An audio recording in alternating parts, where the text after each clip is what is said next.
I won't start the video, but what in absolute flip-flops is going on at London Paddington?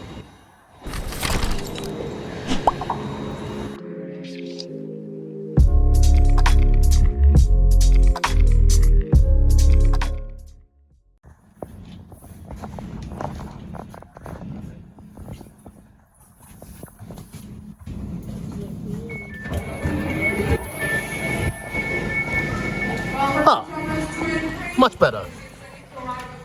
Now, what was I going to say? We are doing the biggest trip I have ever done. As you probably guessed by the title of this video, we're going to Gothenburg and Stockholm. But you may be wondering, hey, Dexy, it's currently 20:02. Why are you just arriving into Heathrow now? To put it simply, so I have spent a day in London to avoid boring you with London a fifth time. I've decided to cut all that and skip directly to Heathrow. And considering this is literally just going to be a hotel and that's it, I'm just going to merge it into the first part, which will start tomorrow. And this train is going to Terminal 5. The hotel I need is in Terminal 4. So we're going to let this train that brought me in go and wait for a train to Terminal 4, where my hotel is.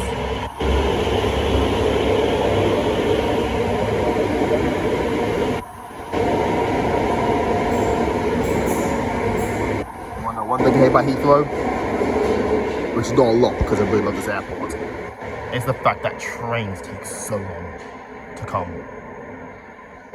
Right. Here's the Terminal 4 train. It's time to get to my bed. Right. Here we go. That was actually a very quick transfer, I will admit. Now let's go to Terminal 4. Right, the last time I was in Terminal 4 and I was making the video, I got told off for it. So generally hope the staff aren't dicks this time. But then again, this was like 2 years ago.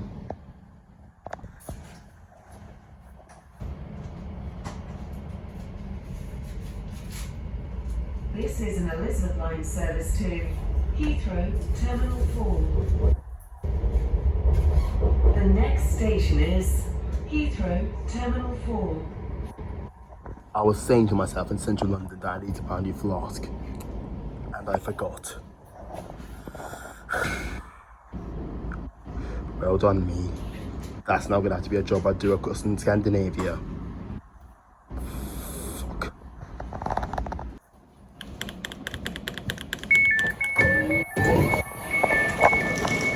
Well, passengers to Heathrow Terminal 4. Before exiting the train station, please ensure you have the personal belongings with you at all. And your once again, welcome to The options aren't that good, but oh well. 8 PM at night and it's so busy. Oh, welcome to the busiest airport in the United Kingdom. Shit.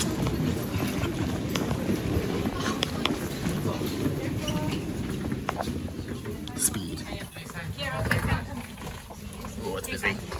Okay, to my own credit, my flight doesn't even depart from Terminal 4. It's a British Airways flight, so it departs from Terminal 5.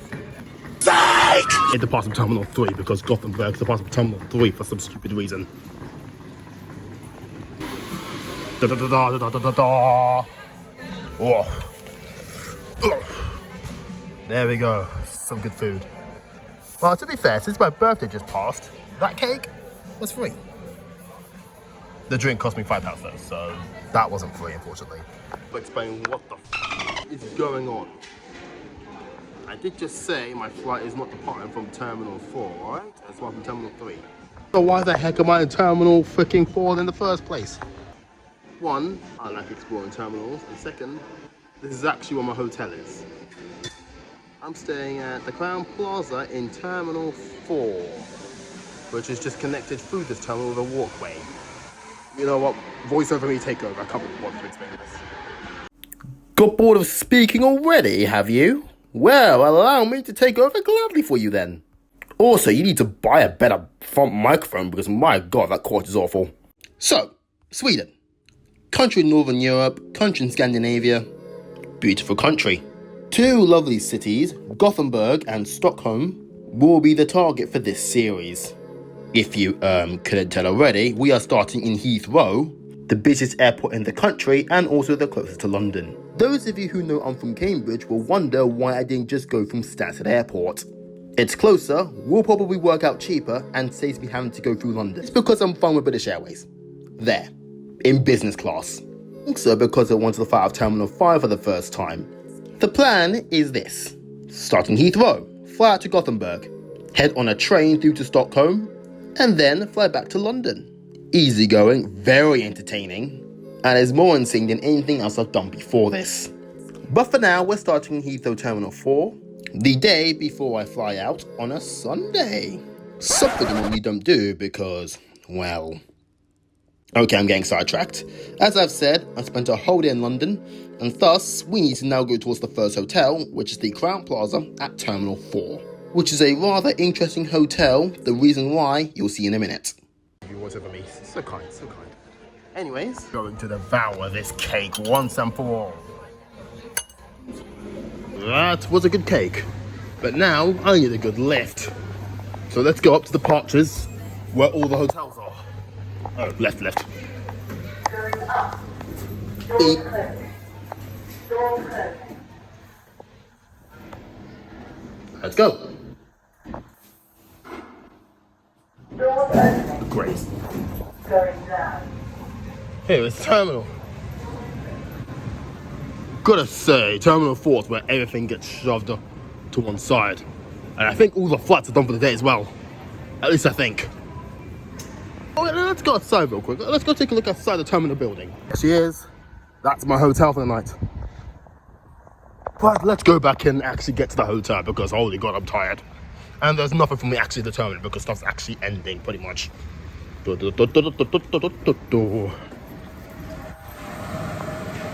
get to the hotel in question, we need to go through these double doors down here, which everyone's running off to because they also want some sleep. Now through this passageway, which at least it's not empty, I'll give it that. What makes Terminal 4 probably the best sometimes are hotels. They're all connected to the terminal. Now let's apply from Terminal 5, you could just get to the other one terminals by train. So, generally speaking, there's turn-up point. So we Terminal right. Down this very fancy hallway, where I'm being stared at by a camera, lovely. Down this very fancy looking flight of lifts. I remember seeing some YouTube videos. Nice to see it in reality. There's the main car park out there. And into the combined Crowne Plaza and Holiday Inn Express. Initial reactions? I wish I could see the look on my face right now.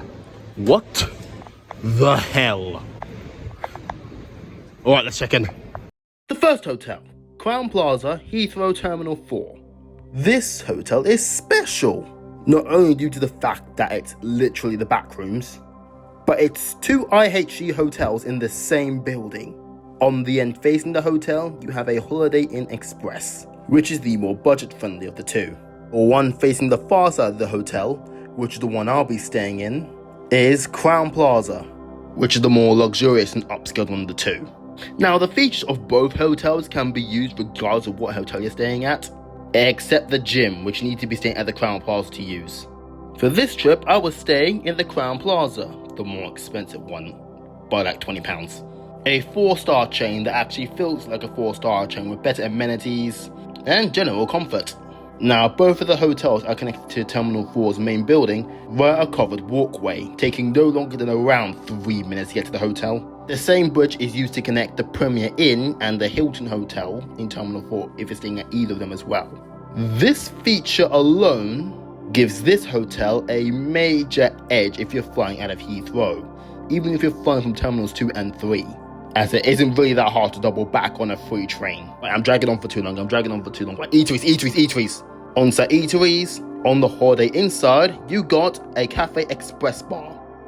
Seriously, don't know why I didn't eat here. The prices weren't too bad and it genuinely looked like the offering wasn't too bad. Cause on the Crowne Plaza side, you got a dedicated urban brasserie. As you can tell by the name, the prices of the items in this hotel are twice as more compared to the Cafe Express bar.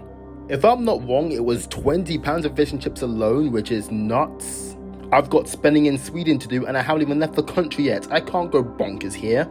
And there's a bar as well called the Destination Bar, if that's your thing, but I'm not into alcohol, so do with that information what you will. On the topic of outside eateries, ooh. Well, I can say the good news is there are 2 places you can go to and they're both within the terminal building. But the bad news is they're both coffee shops, Costa and Cafe Nero. And those are your only 2 options. Everything else is airside. All the other terminals have the same thing as well, just a Costa and a Cafe Nero. Okay, terminals 3 and 5 have one other thing. A pret-a-manger. So if we don't want to eat at that Holiday Inn restaurant, buy something from the centre of London. Or there's nothing for ages. Woo, that was long. Onwards with the video. The key. Well, I'm going to go upstairs to the room. Let's just arrived. Lucky me. And then I'm gonna go get settled.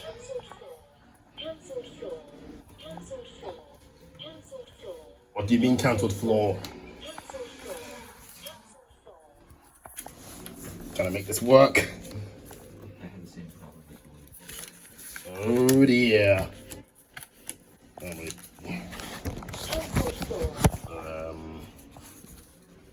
Excuse me. I have exactly the same problem this morning. You have to go back to the desk and get the card re-energized. Hang on a second, okay. Arthur, what, the lift isn't working. Right, tape number... Okay. Tape number 2, we get a little... Oh, sorry. Oh, that's alright. Oh, that was a bit of a confont. I forgot to see what else I want. This is the wrong side, but in any case, we can now look at... What? It's the back rooms. It's literally the back rooms. Is it? Yep. Here we go. Boom.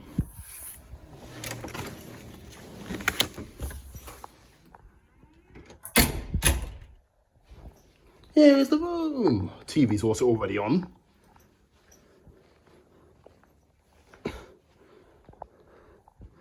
Oh. Yay. Turn the light on.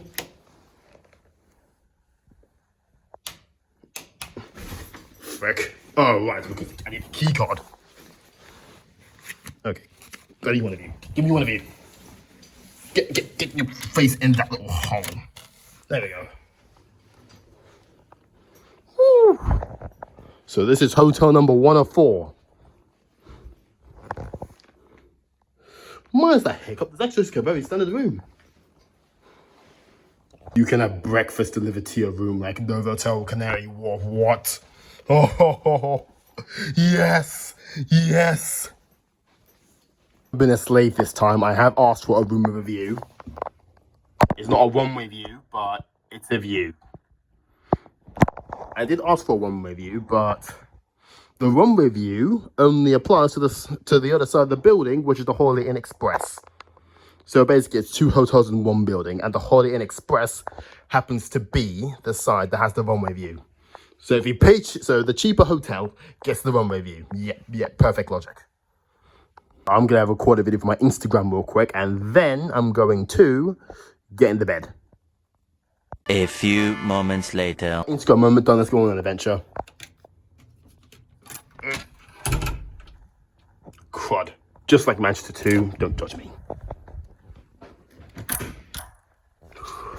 So now I want to go up a floor so I can go see the back rooms in full force. There's a lift here. Oh, it's so cold. Is this a service lift or is it an actual lift they can use?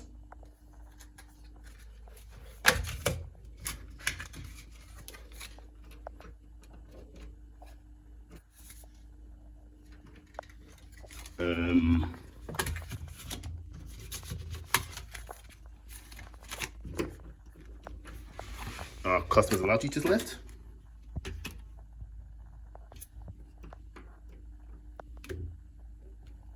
Does not look like it. Oh, let's go the long way around. Or not, there's a pair of stairs, I see them. Okay.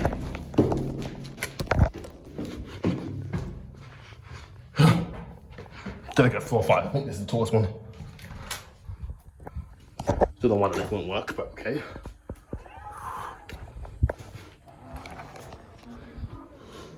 Let's go. Here we are at the cool passageway once again. That's where we came in earlier. And this, that still does not look real.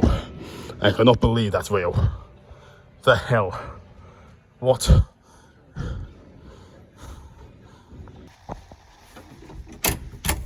Just going back to the hotel room. Okay. I think first up, guess let's get that filled in. That's all filled. Oh, that looks good. And that's done. Let's go hang this outside.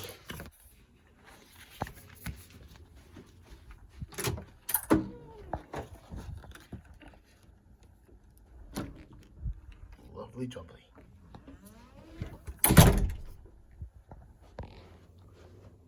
Now I'm gonna get in that bed. Oh, before I get in bed, actually, look what's back. The TV is back. Chromebook there. Lovely little screen here to do your YouTube things like that. I love this trick so much.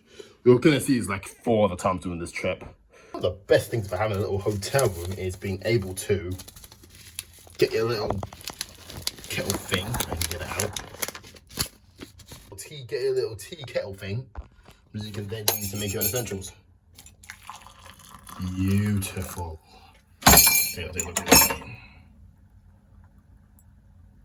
I know that thing exists, but yeah, hang on a second, I'll screw this up. Any milk and just pour in there. You got a spoon. You got some nice tea or coffee, depending on your preference. That's one of the good things about hotels. It's one of the things I miss about Hub by Premier Inn. To be fair, Hub by Premier doesn't have it, so it's not that great. Okay, for let's get in bed. Oh, like another night.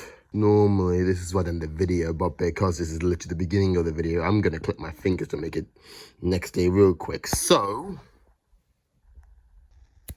it's now the next day. Very nice. So now I need to get ready and go upstairs to get breakfast. Wait a minute. I already had breakfast. What? What's in this book? Oh, flipping hell, that looks so good. So yeah, this is the breakfast I ordered yesterday. Here's a bit of egg.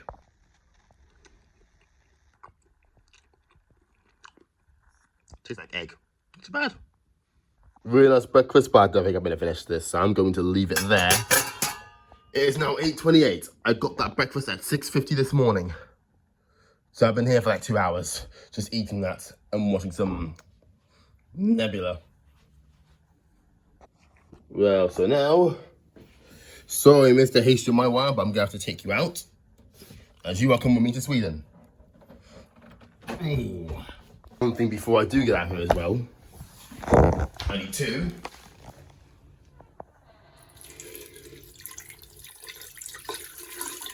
If you've ever flown from Heathrow, you will know exactly why. Or any airport, actually. But it is now 8:39. Let's do this.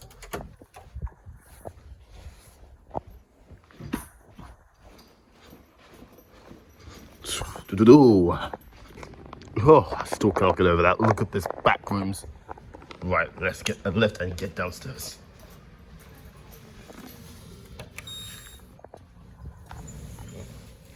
Oh yeah, we're going round. We're all going round.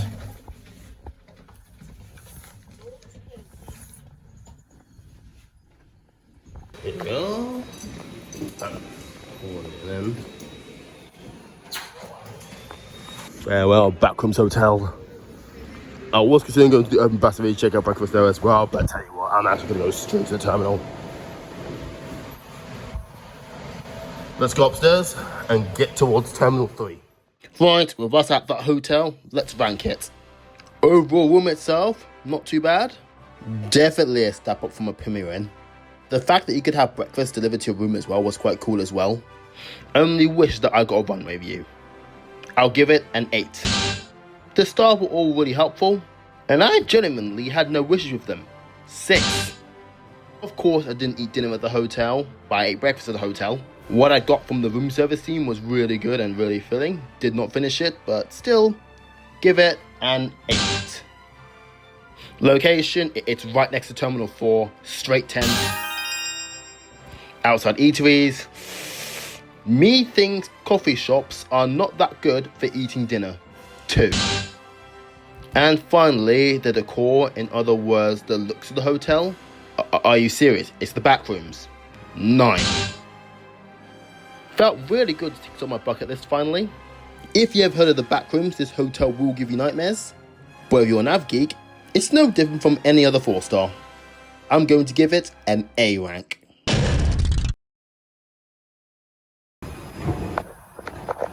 Off we go.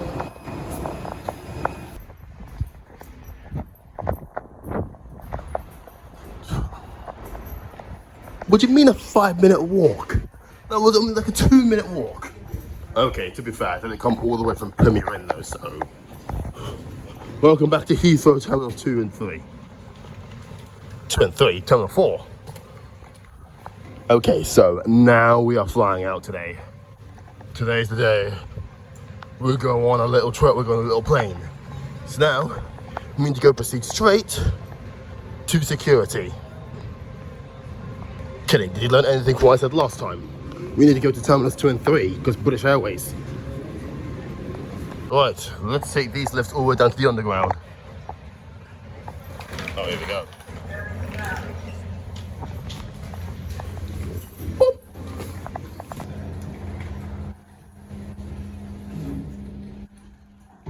Nice and quick. Now let's get down to Terminal 2 and 3. This is not the Ellis Bob flying. Yeah, we know. Excellent. Let's get to the platform. I went for the Piccadilly line to get me to Terminals 2 and 3, which leaves in 2 minutes. It's the only time we get to see Flint on the underground. The train.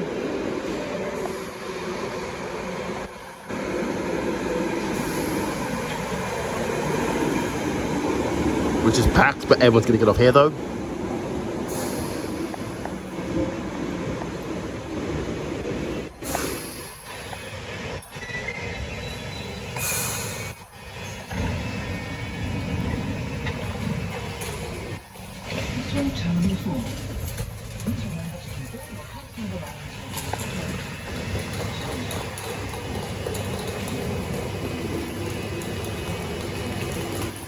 There you go, one stop Terminals 2 and 3.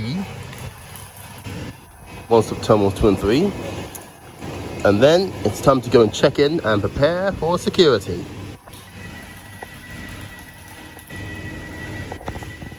Imagine someone running right now.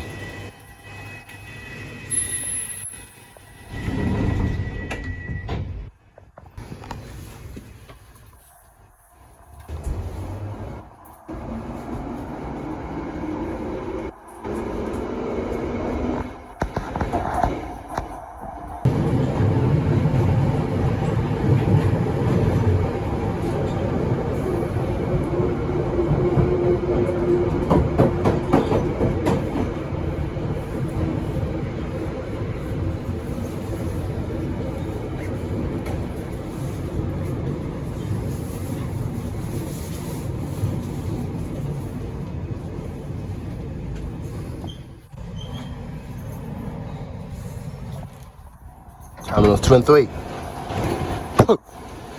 And we arrive at the same time as an inbound train from central London. Great. This platform's about to be around fast. Guess my one main badge down, I'm going to be using hand baggage. Look at everyone load off that train.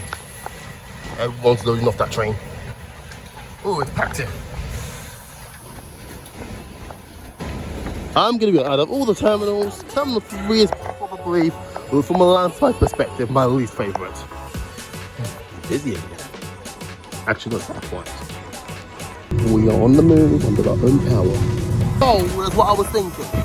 Also, my dumbass forgot to pack my laptop into my bag, so